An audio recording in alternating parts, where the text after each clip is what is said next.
Alright guys, welcome to another video, and in this video I will be covering three different myths that you must have heard that was the reason why you didn't start your business early, or that is the reason why you have not started your large format business before. These three myths are usually centered around three topics. First one is, how big a space do you need to start large format print? You need a hall, you need a room, you need a two-bedroom flat, small space.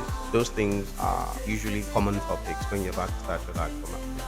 Secondly, do you need a UPS, air conditioning? Do you need to earth your bill? And the last one, which is usually also very common, is you need the service of an operator.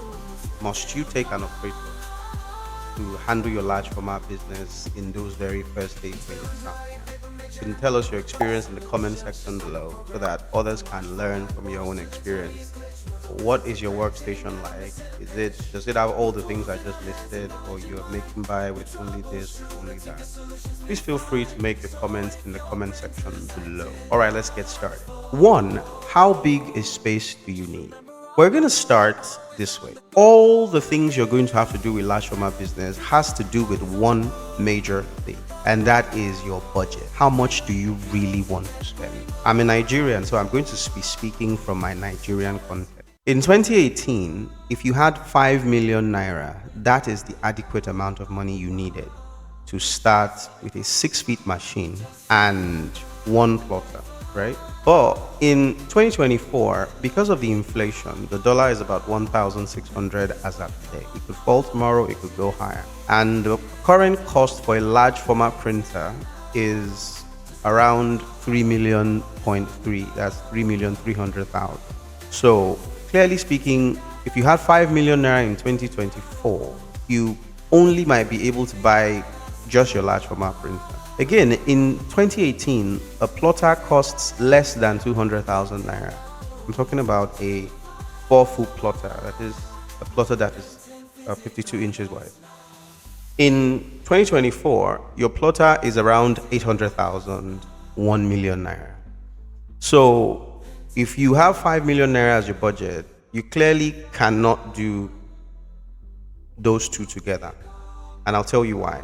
Because if you buy a large format machine and then you buy a plotter, you've already spent 4.3 million naira. You're going to need shop rent, you're going to furnish the place, you're going to buy computers and all of that. So that circles us back to the initial conversation. The issue here is budget. It's not whether you can't have this or that. For us to have this question at all, for us to be busting this myth at all, it is because we are assuming, taking an educated guess now, that all of your budget is quite small. I'm only trying with that premise to show you that your budget is now largely controlled by inflationary costs. So which means even 5 million naira that was sufficient in 2018 is no longer sufficient for you in 2024. Great. So we're dealing with a very small budget. Suffice to say that if you want to start a large format business in 2024, you might be having around 8 million naira. That's just an information that you want to have as your backdrop as we have this conversation. So now let's attack myth number one. What type of space do you need? Great. If the facility is your apartment, then the question is, what kind of space can you afford? Can you afford a 3-bedroom flat? Did you build a 3-bedroom flat, or did you build a 2-bedroom flat? Did you build a room and parlor self-contained? It doesn't matter what space you have, you're the one that owns it. But if you are planning to rent, which is the common thing that you have to do, considering the inflationary cost that we have said, depends on the places where you're going to be renting a shop. If you're renting a shop in Mushin or you're renting in Shomolu, you are going to be looking at an annual shop rent of close to about 400,000 or 450,000 for one room space of about 10 by 10 inches. Now, to answer the question, what space do you need?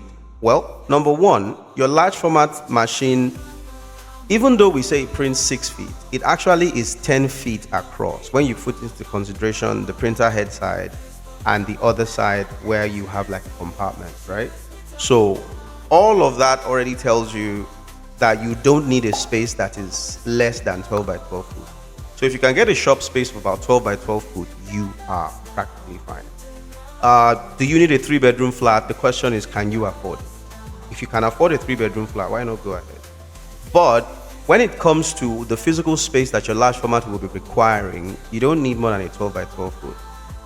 The only issue is if you use the same space for designing and you're using the same space for attending to customers, you will soon see that one shop is too small, right? So ideally, you should have one shop for the machine and then have the other shop for attending to customers. So what kind of space do you need? If you are ready to do the hassle, you don't need more than one shop. You can always house one computer there, have one guy go in there. The customers can walk in there and then you get attended to, right? But if you have a budget that is big enough to accommodate your kind of lifestyle, your kind of printing vision, then you can take a 3-bedroom flat. How do you space it? Well, you have one particular room that houses the machine, which is the large format printer.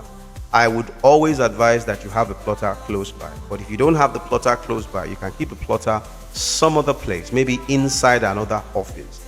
And then you can use a network connection to link to that place. Or you can use a flash drive to print.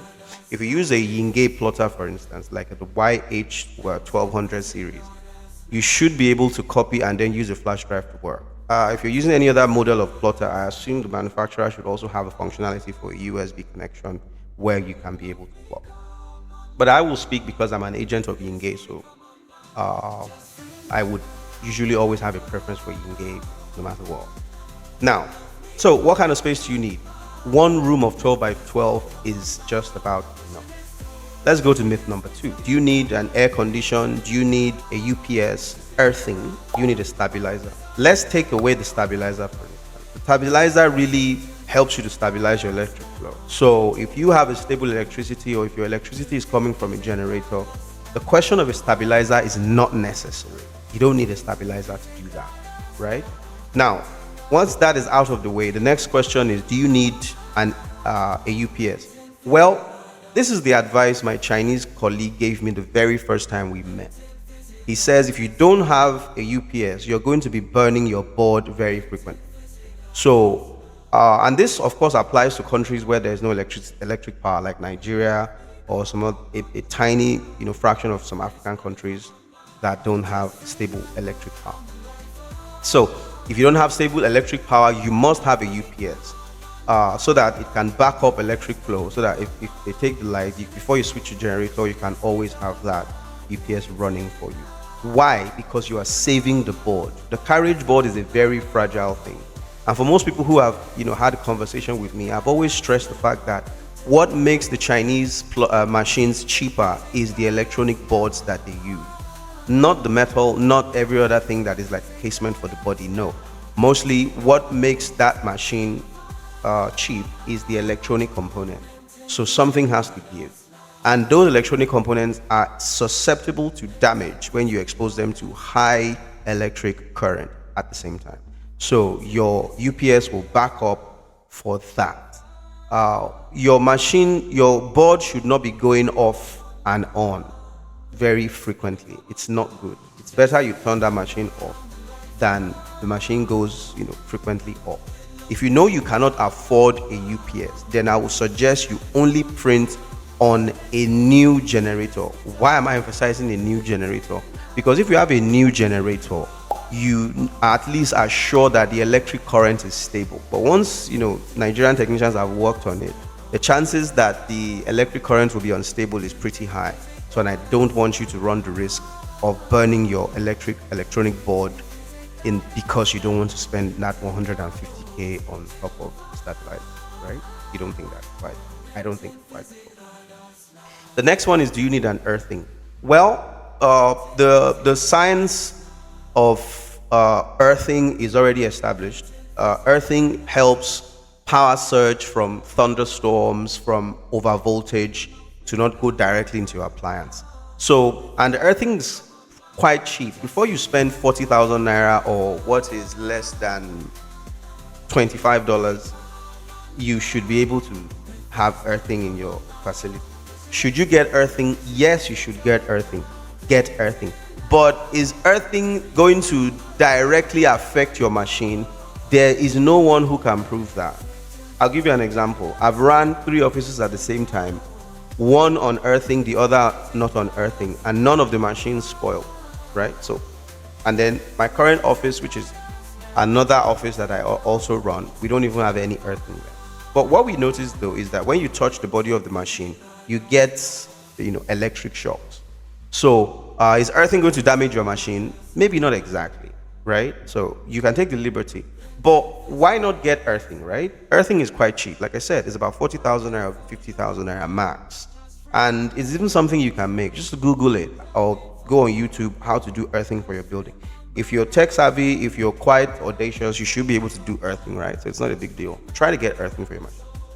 Then the last but not the least in this particular category is, do you need AC? Well, yeah, again, it falls to your budget. If you can afford AC, why not? What does AC do? Well, it keeps the temperature of your machine cool. What particular? The boards, right? So the boards is really what gives in most of these things. So if you keep your boards cooler, the chances that you would have your machine working for longer is higher, right? Because the machine is always cool. Even your laptop requires some type of air conditioning so that the electronic component can stay cooled up. Same thing applies to your machine. But like I said, it's a budget thing, right? If you can't afford AC, you don't need AC. I don't think I've run any office with AC before, right? And does it mean AC is never bad? No, it's not really bad. I've been to places where AC is used, I've been to places where it's not used, and I've never really seen how that is a problem for you. So AC falls under value added, right? It doesn't exactly bring money to you. And if what we're discussing here is a budget constraint and you're absolutely convinced that you should do the business, then you should go ahead, right? So AC, very optional and is very budget based. The last one is, do you need an operator? Well, as far as I'm concerned, if you are the type of business if you are the type of guy or woman who doesn't mind taking, some technical thing on top of yourself, it doesn't take a day or two to learn how to print in large format. Will the service of the guy who has experience with these machines, will their service be wonderful for you? Yes, it will be wonderful for you, right? But if you, again, are running on a budget, why not learn how to do it by yourself? Hook up with a friend of yours who has large format printer and then tell him you really want to start this business, but you want to learn how to operate the machine, right? In most cases, you buy the type of machine that the guy uses. Or you can buy the type of machine that I would recommend. I would recommend a Yingay large format machine. Again, like I said, I'm an agent of Yingay, right? So I sell for them, I fix for them. So why not? I would recommend you buy Yingay. But then if you have a friend of yours who is comfortable with another type of brand, of course, learn how that brand works and then work it by yourself. That way you save yourself the cost, of looking for someone who will be doing the service of an operator. One of the reasons why I also particularly don't like the service of an operator, of course, is because I know how to run the machines by myself and I've basically trained all of my staff how to use it, male or female. Operators usually come with fixed mindsets. So maybe they've been using Roland where they were, and now they've come to this place where they use Yingay. There's a problem because they think they have to transfer that knowledge to this place. And so the ability to want to learn and change or adapt to something new is always lacking. That's one of the reasons why I would usually like fresh heads. Most of the time, I advise the owner of the business, especially when you're under 50, learn how to use that machine by yourself and then be the one to teach your staff. You have less troubles with staffing for large format printing in that type of scenario because an experienced operator is looking out for his own economics, right? So he's not necessarily thinking about you in this particular case. You often have less trouble with your staff that way because you're the one who controls the technical side of your business. But you need to learn how to operate the machine by yourself so that way you can teach your staff. So the question is, do you need an operator?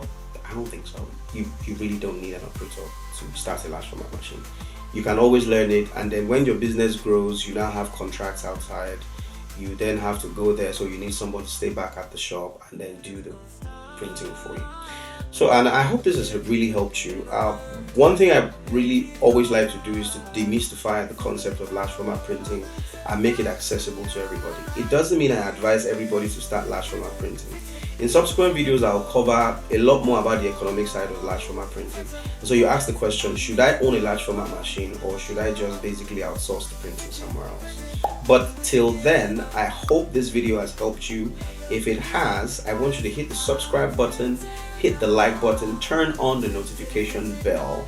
But what that does is that it makes YouTube algorithm to see our content and then share our content with others, because they feel that others have been blessed by what we have given. So till we see next time, peace, bye bye, and do have a lovely printing day ahead. Bye.